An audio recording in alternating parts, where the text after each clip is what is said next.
নমস্কাৰ ষ্টাডিৰেছফুলি ইউটিউব চেনেলটোলৈ পুনৰবাৰ আটাইকে স্বাগতম জনাইছো। আজিৰ এই ভিডিঅ'টিত আমি ষষ্ঠ শ্ৰেণীৰ হিন্দী পাঠ্যপুথি পল্লৱ ভাগ 1ৰ লোকপ্ৰিয় গোপীনাথ বৰদলে হিন্দী আৰু অসমীয়া দুটা ভাষাতে পঢ়িম। পোনপ্ৰথমতে আমি এই পাঠটো হিন্দীতে পঢ়িবলৈ লৈছো। लोकप्रिय गोपीनाथ बरदले। शाम का समय था। बीनू अपने कमरे में बैठी है। वह बहुत परेशान है। उसे असम के किसी महान व्यक्ति पर निबंध लिखना है, पर वह कुछ लिख नहीं पा रही है। उसने दीदी विशाखा को अपनी परेशानी बताई। विशाखा ने मुस्कुराकर कहा, मैं तुम्हें एक व्यक्ति के बारे में बताती हूँ। वे महान व्यक्ति है, लोकप्रिय गोपीनाथ बरदले जी। वे असम के प्रथम मुख्यमंत्री तथा राष्ट्रभाषा हिंदी के हितैषी थे। उनका जन्म 6 जून 1890 को नगांव जिले के राह में हुआ था। उनके पिता का नाम डॉक्टर बुद्धेश्वर बरदले और माता का नाम प्राणेश्वरी देवी था। उनकी प्राथमिक शिक्षा राह में प्रारंभ हुई। वे एक मेधावी छात्र थे। उन्होंने सन 1907 में गुवाहाटी के कॉटन कॉलेजिएट स्कूल से प्रथम श्रेणी में मैट्रिक की परीक्षा पास की। उसके बाद कॉटन कॉलेज से उन्होंने आईए की परीक्षा पास की। उच्च शिक्षा के लिए वे कोलकाता गए। वहां से उन्होंने बीए, एमए और वकालत की उपाधियां प्राप्त की। बीनू ने पूछा, दीदी बरदले जी की रुचि के बारे में जरा बताइए ना। सुनो, मैं बताती हूँ। गोपीनाथ बरदले एक अच्छे गायक और खिलाड़ी थे। उनकी रुचि नाटक में भी थी। महात्मा गांधी के आह्वान पर वे स्वाधीनता आंदोलन में कूद पड़े और उन्हें कई बार जेल जाना पड़ा था। जेल में ही उन्होंने श्री रामचंद्र, बुद्धदेव, हजरत मोहम्मद आदि जीवन ग्रंथों की रचना की।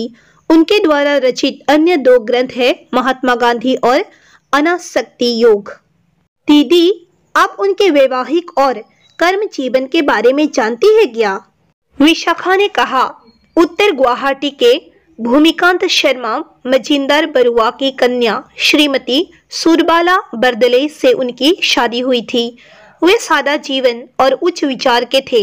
वे हमेशा असम वासियों की भलाई के लिए काम करते थे। असम की जनता उन्हें बहुत चाहती थी, इसलिए उन्हें लोकप्रिय नाम से जाना जाता है।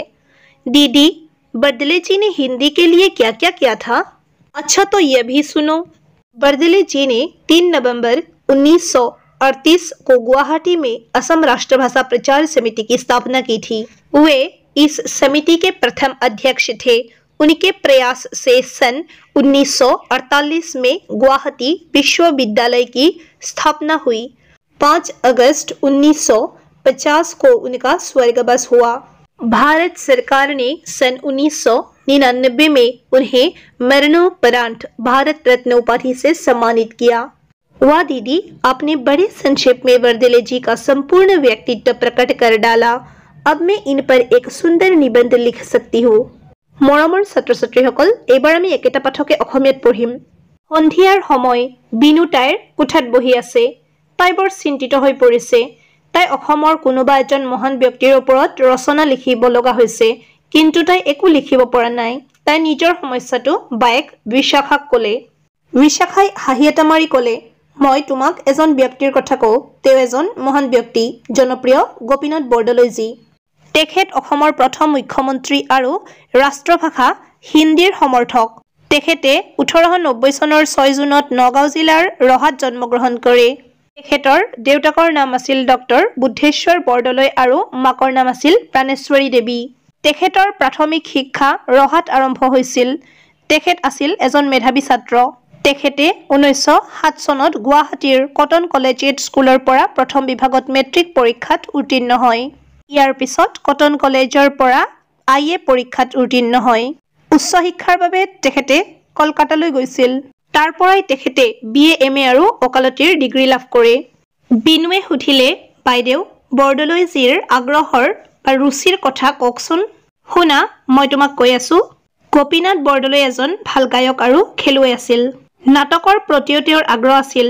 মহাত্মা গান্ধীৰ আহ্বান মৰ্মে তেওঁ স্বাধীনতা আন্দোলনত জপিয়াই পৰিছিল আৰু কেইবাবাৰো জেললৈ যাবলগীয়া হৈছিল। জেলতেই তেওঁ শ্ৰী ৰামচন্দ্ৰ, বুদ্ধদেৱ, হজৰত মহম্মদ আদিৰ ওপৰত জীৱনীমূলক গ্ৰন্থ ৰচনা কৰিছিল। তেওঁৰ দ্বাৰা ৰচিত আন দুখন গ্ৰন্থ হ'ল মহাত্মা গান্ধী আৰু অনাসক্তি যোগ। বাইদেউ, তেখেতৰ বৈবাহিক আৰু কৰ্মজীৱনৰ কথা আপুনি জানেনে? বিশাখাই কয়, উত্তৰ গুৱাহাটীৰ ভূমিকান্ত শৰ্মা মজুমদাৰ বৰুৱাৰ কন্যা শ্ৰীমতী সুৰবালা বৰদলৈৰ লগত তেওঁৰ বিয়া হৈছিল। তেখেতৰ সাধাৰণ জীৱন আৰু উচ্চ চিন্তা আছিল। তেখেতে সদায় অসমবাসীৰ কল্যাণৰ বাবে কাম কৰিছিল। অসমৰ ৰাইজে তেখেতক বৰ ভাল পাইছিল, সেয়েহে তেখেত লোকপ্ৰিয় নামেৰে জনাজাত। বাইদেউ, তেখেতে হিন্দীৰ বাবে কি কি কৰিছিল? বাৰু তেন্তে এইটোও শুনা। বৰদলৈজীয়ে 1938 চনৰ 3 নৱেম্বৰত গুৱাহাটীত অসম ৰাষ্ট্ৰভাষা প্ৰচাৰ সমিতি প্ৰতিষ্ঠা কৰিছিল। এই সমিতিৰ প্ৰথম অধ্যক্ষ আছিল তেখেত নিজেই। তেখেতৰ প্ৰচেষ্টাৰ বাবেই 1948 চনত গুৱাহাটী বিশ্ববিদ্যালয় প্ৰতিষ্ঠা হয়। 1950 চনৰ 5 আগষ্টত তেখেতৰ মৃত্যু হয়। ভাৰত চৰকাৰে 1999 চনত ভাৰত ৰত্ন উপাধিৰে মৰণোত্তৰভাৱে তেখেতক সম্বৰ্ধনা জনায়। বাইদেউ, অতি সংক্ষিপ্ত ৰূপত আপুনি বৰদলৈজীৰ সমগ্ৰ ব্যক্তিত্ব উদঙাই দিলে। এতিয়া মই এখেতৰ ওপৰত এখন সুন্দৰ ৰচনা লিখিব পাৰিম। মৰমৰ ছাত্ৰ-ছাত্ৰীসকল, ভিডিঅ'টিত ইমানখিনি আছিল। চাই উপকৃত হ'লে লাইক, শ্বেয়াৰ আৰু কমেণ্টৰ লগতে চেনেলটো ছাবস্ক্ৰাইব কৰিবলৈ নাপাহৰিবা। আজিলৈ ছাইন অফ কৰিছোঁ। Bye bye.